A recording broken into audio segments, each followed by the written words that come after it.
আজকে বানিয়েছি মাত্র 10 মিনিটে মুখরোচক চটপটা ভেন্ডি মশালা। নমস্কার আমার প্রিয় বন্ধুরা, আশা করি আপনারা সকলে ভালো আছেন আর সুস্থ আছেন। বাসন্তীর রান্নাঘরে আপনাদের সবাইকে সুস্বাগত। এই ব্যস্ত যুগে হাতে যদি সময় না থাকে, মাত্র 10 মিনিটে এই চটপটা মুখরোচক ভেন্ডি মশালা ট্রাই করে দেখুন। বাড়ির সবাই অনায়াসে আঙুল চেটে খেয়ে নেবে। ভাত কিংবা রুটি, লুচি কিংবা পরোটা সবই অনায়াসে খাওয়া যাবে ভেন্ডির এই রেসিপিটা দিয়ে। এই ভিডিওটি দেখলে আপনিও অতি সহজে এই রেসিপিটা রান্না করতে পারবেন। এখানে আমি 300 গ্রাম ভেন্ডি নিয়েছি। এই ভেন্ডিগুলোকে কাটার আগে পরিষ্কার করে ধুয়ে নেব। ভেন্ডি রান্না করার সময় কাটার আগে সবসময় ধুয়ে নেবেন, তাহলে ভেন্ডির পুষ্টিগুণ পুরো মাত্রায় বজায় থাকবে। কাটার পর যদি ভেন্ডিটাকে ধোয়া হয়, তাহলে ভেন্ডির সমস্ত খাদ্যগুণ এই জলের সাথে বেরিয়ে যাবে আর কিছুই থাকবে না।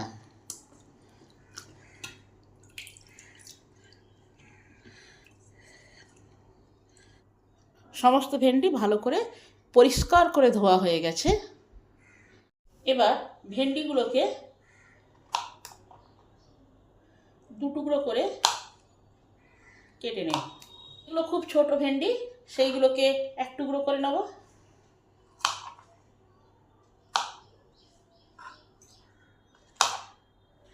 আসুন রান্নাটা করে নিই। কড়া গরম হলে কড়াই দিলাম পরিমাণ মতন তেল। সামান্য পরিমাণ আগে তেল দেব। তেলটাকে ভালো করে আগে গরম করে নেব। পুরো কড়াটাতে আগে তেলটা বুলিয়ে নিলাম, কারণ সবজিগুলো যে ভাজবো তাতে কড়ায় চিটবে না। এবার কেটে রাখা ভেন্ডিগুলো কড়াতে দিয়ে দিলাম। এগুলো 50% ভেজে নেব। সামান্য পরিমাণ নুন দেব, অল্প করে একদম, আর সামান্য পরিমাণে হলুদ দেব।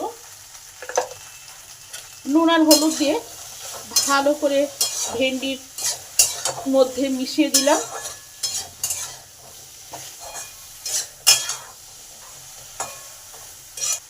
চার থেকে 5 মিনিটের জন্য চাপা দিয়ে দিলাম, যাতে ভেন্ডিটা একটু নরম হয় আর ভাজা ভাজা হয়। 4 থেকে 5 মিনিট পর ঢাকাটা খুলে দেখি কি অবস্থা।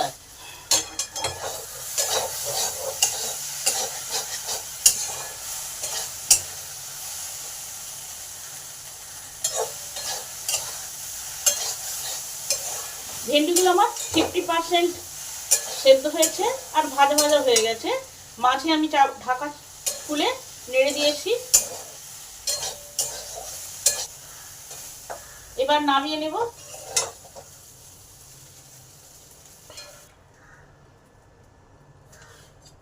এবার কড়াই দিলাম সামান্য পরিমাণ তেল, 1/4 চামচ গোটা জিরে, একটি শুকনো লঙ্কা। এবার জিরে আর শুকনো লঙ্কাটাকে একটু ভালো করে ভেজে নেব।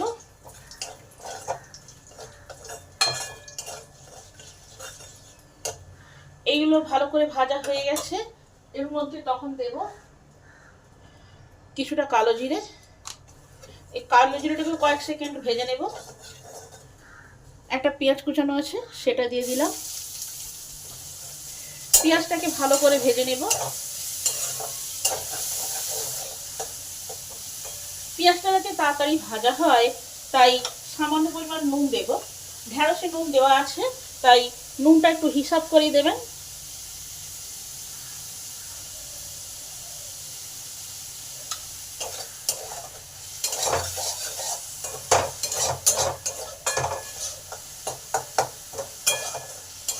পেঁয়াজটা ভালোভাবে আমার ভাজা হয়ে গেছে। এর থেকে বেশি আর লাল করব না। এই সময় আদা বাটা আছে, তার সঙ্গে কাঁচা লঙ্কা আর রসুন বাটা আছে। এই বাটা মশলাটা দিয়ে দিলাম। এবার এই আদা বাটা রসুন বাটাটাকেও ভালো করে কষে নেব। সেটাকে যত ভালো করে কষা হবে আর এই কাঁচা গন্ধটা যত দূর হবে তরকারির টেস্ট তত ভালো হবে।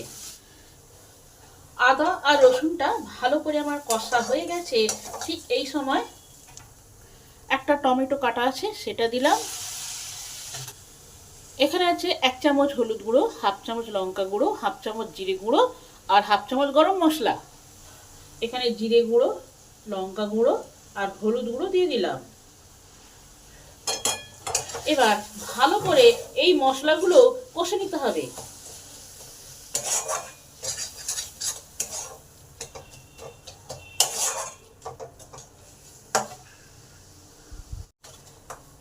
মশলা আমার ভালোভাবে কষা হয়ে এসেছে, মশলার আর কোনো কাঁচা গন্ধ নেই, তেল ছাড়তে শুরু করে দিয়েছে। ঠিক এই সময় ভাজা ভেন্ডিগুলো আছে সেটা দিয়ে দিলাম। দিয়ে এই মশলার সাথে একটু ভালোভাবে কষে নেব, তাহলে তরকারিটা খেতে আরো টেস্টি হবে।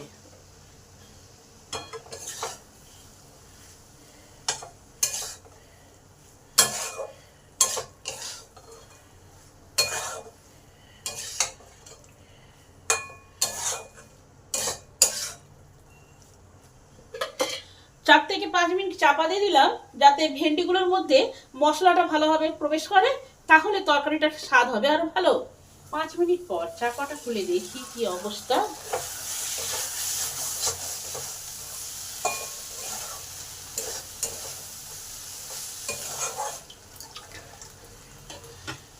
দুই টেবিল চামচের মতন জল দিলাম, যেন ভেন্ডিটা সেদ্ধ হতে সময় লাগবে তাই। আবার সবকিছু একটু ভালো করে মিশিয়ে নিলাম।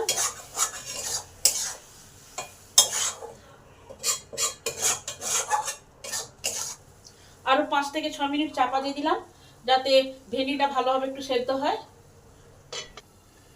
4 থেকে 5 মিনিট পর চাপাটা খুলে দেখি কি অবস্থা।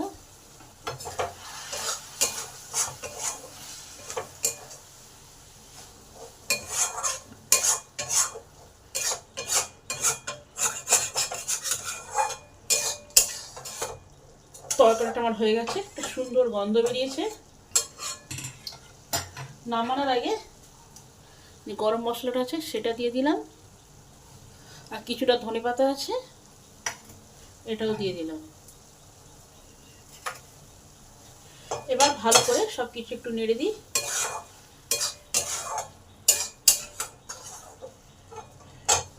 এবার গ্যাসটাকে নিভিয়ে দিয়ে 5 থেকে 6 মিনিট চাপা দিয়ে রেখে দিই। সমস্ত মশলার ফ্লেভারগুলো ঢ্যাঁড়সের মধ্যে ঢুকবে, তাহলে ঢ্যাঁড়সগুলো খেতে আরো সুস্বাদু হবে। 5 মিনিট পর চাপাটা খুলে দেখি।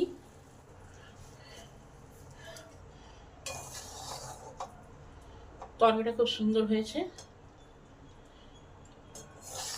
ভেন্ডিগুলো গোটা গোটাও আছে। এই সবজিটা রুটি, পরোটা, লুচি সবার সঙ্গেই অন্নবদ্য। আপনারাও বাড়িতে এইভাবে মুখরোচক চটপটা ভেন্ডি মশলা রান্না করে খেয়ে দেখবেন, কেমন হলো কমেন্ট করে জানাবেন। আমি আপনাদের কমেন্টের অপেক্ষায় রইলাম। ভিডিওটি সম্পূর্ণরূপে দেখার জন্য অসংখ্য ধন্যবাদ। দেখা হচ্ছে অন্য কোনো নতুন ভিডিওতে। আপনারা সকলে সুস্থ থাকবেন আর ভালো থাকবেন।